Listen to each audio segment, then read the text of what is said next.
படைச்சதிங்க யாருடா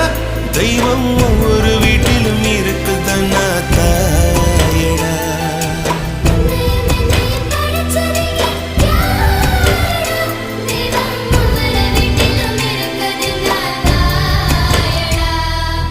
ஆசைப்பட்ட எல்லாத்தையும் காசிருந்தா வாங்கலாம்